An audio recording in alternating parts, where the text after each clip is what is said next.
Welcome to your doom. Shut it and get over here. Massive uppercut!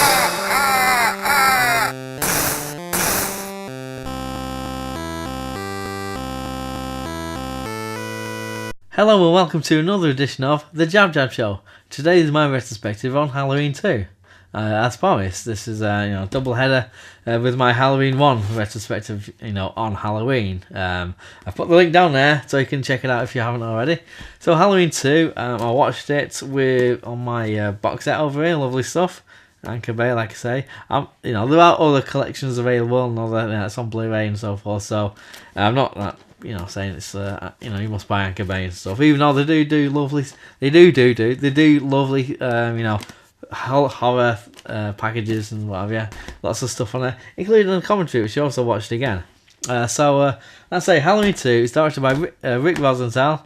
He also made films such as The Birds 2, Land's End, sequel to The Birds. Yes, the Alfred Hitchcock one. I've not got it. I've not seen it. It's not supposed to be that good. I also did a film called Just a Little Harmless Sex. This film on VHS X Rental. Lovely stuff. Yes. I also did another Halloween entrance into the series, Halloween Resurrection, the one with the Buster Rhymes in. Yeah, webcams and so forth. Also returned Jamie Lee Curtis and Donald Pleasence. And Michael Myers, who was played by Nick Castle and Tony Moran in the first one, is now played by Dick Warlock, who's credits involved a lot of stonework over the years. Okay, just to let you know now, there are going to be spoilers in this retrospective, so if you've not seen the film, I'm just letting you know now. Okay, so the story of this film is as a continuation of the same night from the events of Halloween 1. So this film starts off with a brief recap of what's happened at the end of that film. There's a few little illustrations here and there. There's news bulletins going out around radios and so on, telling the neighbourhood what's happened. There's a lot of murders and what have you. And so Michael Myers has fled the scene. He's up to no good, doing his thing. All that shit. And Dr. Loomis is played by Donald Pleasence again. He's in hot pursuit and what have you. Meanwhile, Laurie Strode, again played by Jamie Lee Curtis, she's been taken to the hospital for some checkups and what have you. She's been through a bit of an ordeal and so on. So cat and mouse shenanigans ensue. The film came out in 1981. That's 3 years after the original, and like I say, it's been set on the same night as the first one. The only thing I'd say was Jamie Lee Curtis is wearing a wig in this. I think at the time I read she had shorter hair at this time when they get to film it, and she looks a bit older in the face. But I'd say everything else pretty much feels natural, continuation from the first one, if that makes sense. What is noticeable when you watch a film, there's more kills in there. There's more blood, guts, sex, nudity, and all the rest of it. I mean, apparently John Carpenter thought the first cut was a little bit tame, so he actually went out and directed some of the kill scenes himself.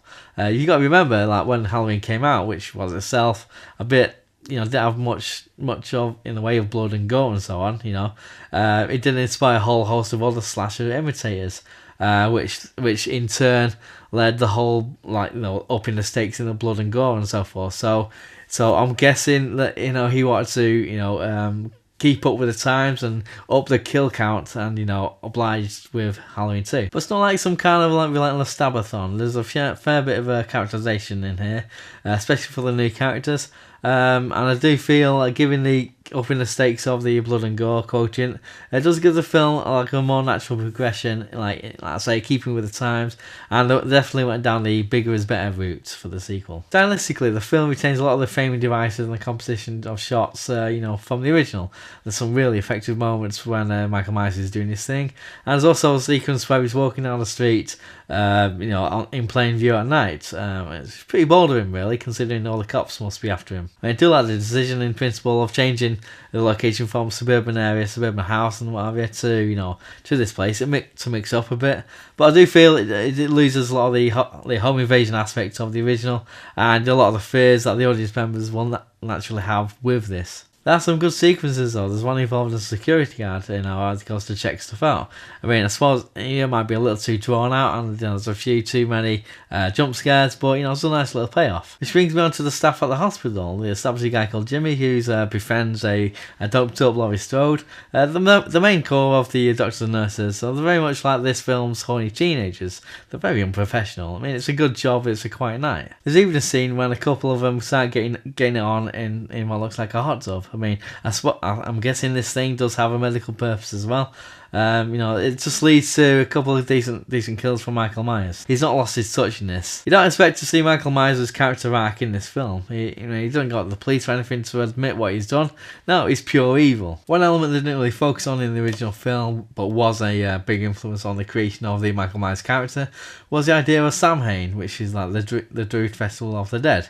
This idea came about from, I think, Deborah Hill. It was one of the co-writers who said, he's gone on to say, the idea of Samhain is that Halloween was a night where all the souls are let out to wreak havoc on the living, and then they came up with the story about the most evil kid who ever lived.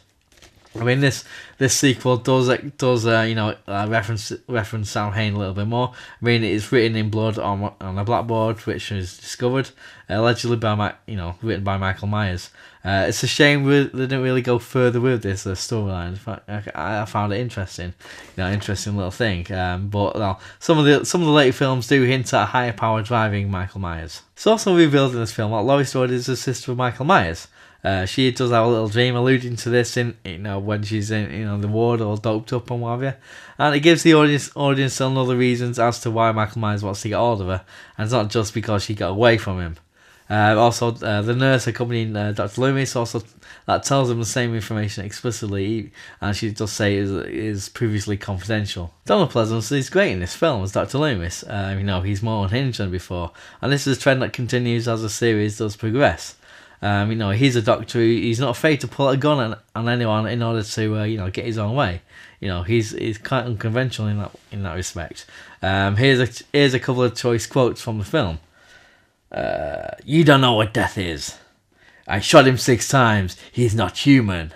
Apologies, I'm not Donald Pleasence. I'm not very good at his voice. He's also responsible for the death of a guy who he mistakes for Michael Myers. He actually gets a car chase and sets on fire and so on. He's actually established as Bennett Tramer. This guy, he's the guy who Laurie has a crush on, is mentioned in the first film. And with all the introduction of the hospital staff, the security guard, and the antics of Michael Myers and Dr. Loomis, the story dictates that Laurie Strode's not in this one as much. I do still like Jamie Lee Curtis in this. She works well with what she's got, even though most of the time she's either sedated or she got a hurt leg. Overall, I feel this is a solid sequel. I mean, the decision to put a lot of the story at a hospital, it's quite a good one, because they could have easily just done the same thing, as the first one, put a lot of babysitters at peril and what have you. But as it carries on from the original's end, it makes sense to do what they've done. Dr. Loomis is a high point of the film. It's a lot of fun to watch, and I do like the fact that they did flesh out some of the new characters and so forth, even though they were too busy playing doctors and nurses, if you know what I mean. Apart from Jamie Lee Curtis's wig, I do feel Halloween's 1 and 2 kind of fit seamlessly together to create one long story, which is what it is. I mean, the original film's better, and a lot of people, I'm guessing, would say it's the best one of the series. But this is a good follow-up. This film was originally intended to be the conclusion of the Michael Myers story, what with him being in the hospital at the end, which blew up and so forth. The plans for the series were going to be veering off in another direction. As a result, Halloween 3 was very different. Unfortunately, despite what you might think about that film, I really liked it. It was a commercial failure, so they brought out Michael Myers and Dr. Loomis, who was also in the hospital at the time when he blew up. They brought them back for the future films. But that's a video for another time. I mean, I had fun watching these as a double header. For me, they're the most natural things to watch on Halloween. So them's my opinions. What's yours? Just comment below, down below in the comment section. So what do you think of the film? What's your favourite Dr. Loomis quote? Just let me know. Like I say, all down there in the comment section. So like, subscribe, comment, and tell your friends and everything. And in the words of the new Cyrus, send the word. 9, 8, 7, 6, 5, 4, 3, 2, 1.